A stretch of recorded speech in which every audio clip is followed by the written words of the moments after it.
SIR को लेकर Sapa supremo Akhilesh Yadav के आरोपों पर केंद्रीय राज्य मंत्री जयंत चौधरी का पलटवार। बोले तो क्या समाजवादी पार्टी नहीं लड़ेगी चुनाव? उनकी बोली से तो लग रहा है ऐसा। बिहार में फैलाया गया था भ्रम, लेकिन हुआ पर्दाफाश। शांतिपूर्ण हुआ मतदान। एसआईआर प्रणाली से न डरे। बोले फिरकी को हाथ में छिपाया जाता है।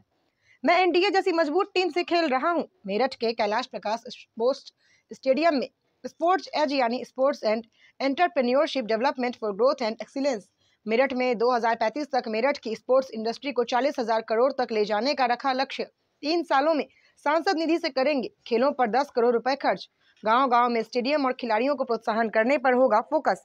पश्चिमी यूपी में साई का सेंटर लाने का भी कर रहा हूं प्रयास।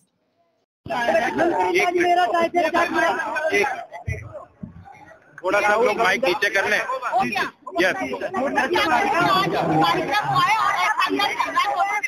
नहीं देखिए, आज मैं पूरा अपना ध्यान केंद्रित आपका भी करना चाहता हूँ सिर्फ खेल और खिलाड़ी पे।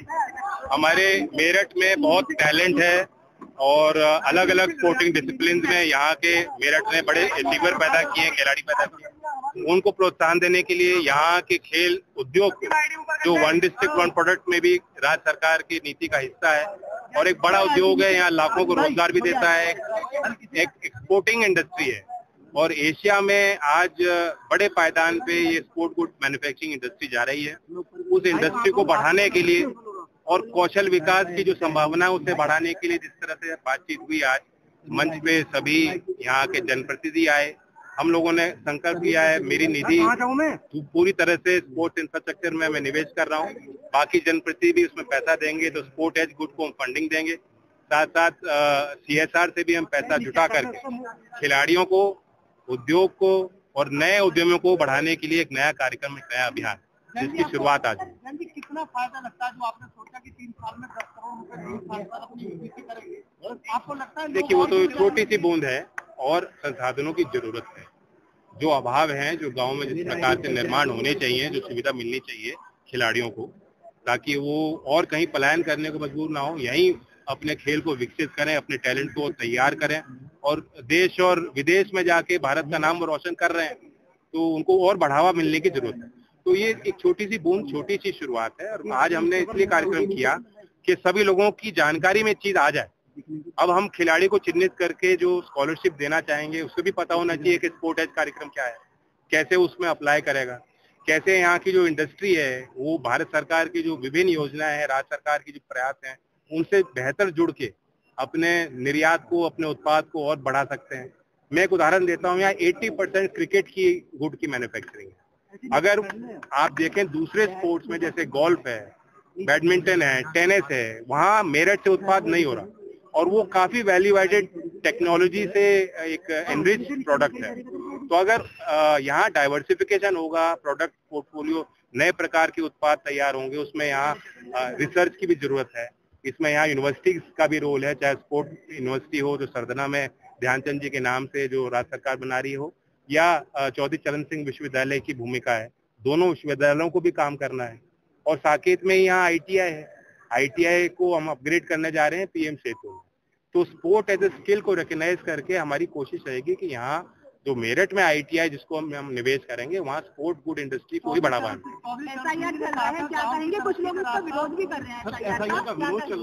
SIR जो थोड़ा बहुत बिहार के पहले लोगों के अंदर एक भ्रम फैलाया गया कि SIR पता नहीं कितना एक हवा बनाया गया, वो सारी चीजें पर्दाफाश हो गया। शांतिपूर्वक चुनाव हुआ, लोगों ने अपने मताधिकार का प्रयोग किया। मताधिकार को लोग सुरक्षित रखें, जागरूक होने की जरूरत है। मैं हर एक वोटर से अपील करता हूं, मैं अपने दल के कार्यकर्ताओं से भी उम्मीद करता हूं कि वे भी इसमें जागरूक रहें, अच्छे अवेयर नागरिक के तौर पे सुनिश्चित करें कि उनकी वोट सुरक्षित। सबसे ज्यादा विरोध किया और खुद ही SIR का फॉर्म भरते हुए नजर आ रहे हैं, क्या कहेंगे उस मुद्दे पर?